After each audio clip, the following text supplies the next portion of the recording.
संसद में सनातन संस्कृति और संत परंपरा से जुड़े कथित अपमान के विरोध में विश्व हिंदू परिषद ने बुधवार को पाली में विरोध प्रदर्शन किया। जिला केंद्र पर सूरजपोल चौराहे पर कार्यकर्ताओं ने एकत्र होकर नारेबाजी की और विपक्षी नेताओं के प्रतीकात्मक पुतले जलाकर अपना विरोध दर्ज कराया। प्रदर्शन को संबोधित करते हुए विहिप के प्रांत मंत्री परमेश्वर जोशी ने कहा कि संसद देश का सर्वोच्च लोकतांत्रिक मंच है, जहां भारतीय संस्कृति, सनातन परंपरा और धार्मिक आस्थाओं का सम्मान बनाए रखना सभी जनप्रतिनिधियों की जिम्मेदारी है। उन्होंने आरोप लगाया कि कुछ नेताओं के कथित आचरण से करोड़ों सनातन श्रद्धालुओं की भावनाएं आहत हुई हैं। इस दौरान संत सुरजनदास महाराज ने कहा कि भगवान श्री राम, संत समाज और हिंदू आस्था का अपमान किसी भी परिस्थिति में स्वीकार नहीं किया जाएगा।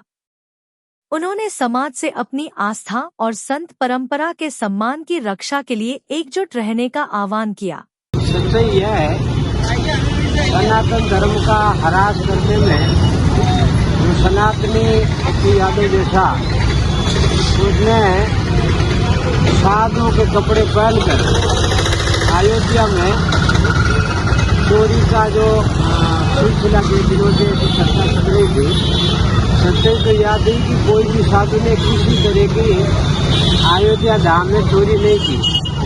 हो सकता कोई वहाँ नौकर रखे बैठे और उन्होंने अपने जो है वो नौकर का काम किया होगा, चोरी की होगी, लेकिन वो साधुओं को बदनाम करने के लिए राहुल गांधी, प्रियंका गांधी और जितने भी दूसरे राजनीतिक लोग थे, हम लोग सनातनियों से आग्रह करते हैं कि ऐसे राजनीतिक लोगों से सावधान रहें और उन लोगों को भी लगना चाहिए कि सनातन धर्म इतना कमजोर नहीं है। यही प्रतिक्रिया यदि पप्पू यादव, राहुल गांधी कोई दूसरे धर्मों के बारे में देते तो शायद अभी तक उनका अस्तित्व समाप्त हो जाता। सनातनी है, बड़े सहिष्णु होते हैं, सहन शक्ति रखते हैं, इसलिए आदि अनादि काल से ये चला आ रहा है, आगे भी चलता आएगा। संत और भी ज्यादा सरल होते हैं। संत किसी में अवगुण देखने का प्रयास नहीं करते हैं, कोई किसी को कहना नहीं चाहते। जो कुछ कर रहे हैं वो अपना कर्म का भारा बांध रहे हैं और नरकों में जाने के लिए प्रयास करते हैं।